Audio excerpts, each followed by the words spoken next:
Thank you, Mr. Speaker. It's an honor to rise in this place to pursue in adjournment proceedings a question I originally asked, not that long ago actually, on March 24th.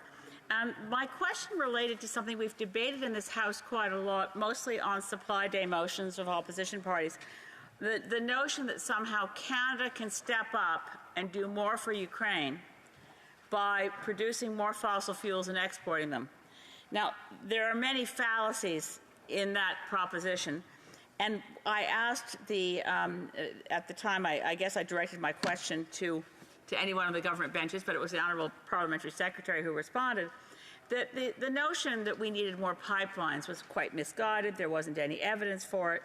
That what we're looking at, and I posed in my question, that the International Energy Agency, which is an unquestioned expert on supply, price, and sustainability of energy supplies, put forward a recommendation to reduce the use of oil daily by 2.7 million barrels. That's 2.7 million barrels of oil a day that could be reduced in terms of the demands within the European Union.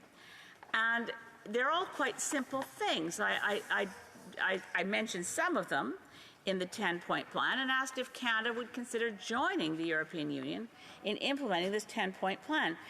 The Honourable Parliamentary Secretary, who happens to be the member from Toronto Danforth, as there are a couple of Parliamentary Secretaries, the Minister of Environment, really was very positive in her response and said we're considering it, but it didn't actually suggest what we might do.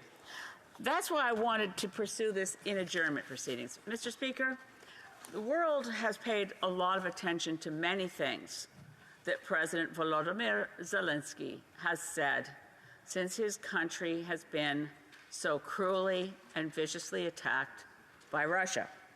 But they haven't paid a lot of attention to the things that President Zelensky has said about the climate crisis and his commitment to climate action. In other words, whenever you hear someone say in Canada, we need more pipelines, we need to produce more oil, we need to produce more gas, that's how we help Ukraine, that's not something that the President of Ukraine, the extraordinarily courageous leader, Volodymyr Zelensky, has said.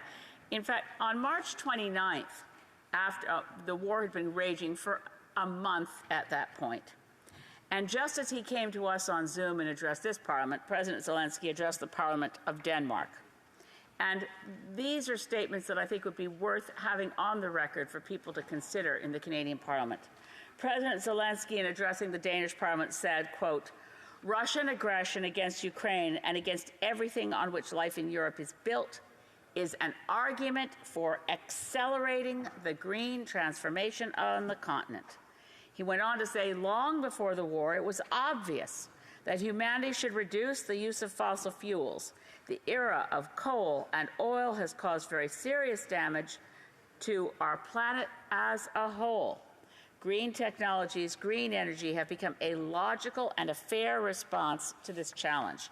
Well, in the 30 seconds I have left, Mr. Speaker, I just want to say that if the European Union understands what needs to be done, the International Energy Agency understands what needs to be done, the government of Ukraine understands what needs to be done, the government of Germany understands, why is it that Canada is failing to understand that in the context of a Russian invasion of Ukraine, the best way we can support Ukraine and President Zelensky is to go off fossil fuels as quickly as possible. No more Russian oil, no more oil.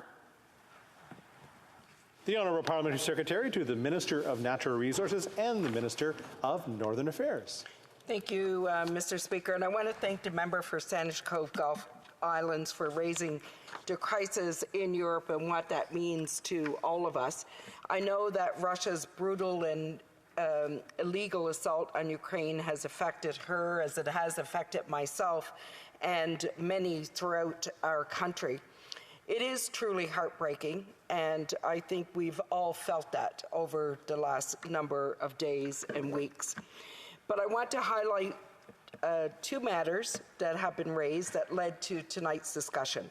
She notes that one party in this chamber have been focused very heavily on its belief for the need for more and more oil and gas production. Indeed, the official opposition seems to be implying that our government should respond to the crisis by abandoning large parts of our climate plan, a plan which, Mr. Speaker, is recognized as one of the most comprehensive in the world. However, the member opposite is also focusing heavily on a specific part of the democratic world's response to Russian aggression. I'm referring to her focus on the International Energy Agency's call for Europe to reduce its dependency on Russian gas by reducing demand.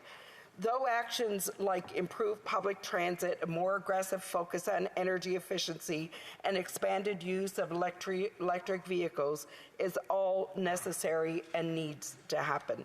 The fact is, Mr. Speaker, we need a comprehensive approach. And first and foremost, we have to counter Putin's aggression by working with our allies to punish Russia with sweeping sanctions, to provide Ukraine's heroic defenders with lethal and non-lethal military equipment, and to do everything we can to ease Europe's worst humanitarian crisis since the Second World War. We also need to do our part to deal with energy security, because right now Putin's war machine is being funded with profits from the sale of petroleum products to European nations that depend upon them, especially gas to heat their homes. Diversity is necessary. The Energy Agency's 10-point plan, which she refers to, urges Europe to find new energy suppliers in order to reduce and ultimately end this dependency. Canadian producers have responded by agreeing to increase production this year by up to 200,000 barrels of oil and the equivalent of up to 100,000 barrels of gas. And we'll do this without compromising Canada's climate plan. But, Mr. Speaker, we also support the agency's call for quicker action on reducing demand and finding alternative energy sources. We encourage this, and in fact, our government has a strategy we hope will eventually make Canada an important hydrogen supplier to Europe. We also agree with the member that we have to act in the areas that she's mentioned, and we are doing just that by making large-scale investments since 2016. We are on the right track and will continue with that path. For Saanich Gulf Islands. Thank you, Mr. Speaker, and honourable colleague, Parliamentary Secretary. The call for reducing demand for fossil fuel products is one that resonates for people in Ukraine, and it's for Canada to do the same as much or more than our European Union colleagues. They are ramping up the transition to 100% renewable energy. Contrary to what the Honourable Parliamentary Secretary said, Canada's plan is not recognized as one of the best in the world.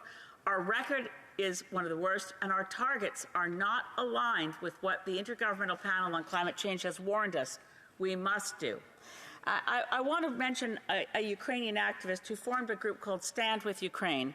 Her name is Svetlana Romanko, and she describes what people who promote fossil fuel expansion while claiming it's to help Ukraine, she's described this as quote-unquote peace washing, not greenwashing, peace washing. She calls it out as something to justify fossil fuel expansion that is unforgivable. The Honourable Parliamentary Secretary. Thank you, Mr. Speaker. Mr. Speaker, I want to point out some of the things that we are already doing. Since 2016, we've pledged more than $10 billion towards decarbonizing homes and buildings and encouraging energy-efficient retrofits. We've signaled to the auto industry and Canadians that starting in 2035, all light-duty vehicles must be zero emitting. We're investing across Canada in charging stations. We're investing to fund charging infrastructure in suburban and remote communities. We've also, Mr. Speaker, in Vancouver, the TransLink has used a federal gas tax fund to help 15 new battery-powered buses in its fleet. In Guelph, Ontario, we've invested $40 million to help the city replace diesel buses with electric ones. And in Prince Edward Island, we're helping the province replace its 300 school buses with electric alternatives. We are stepping up, and we're doing it aggressively.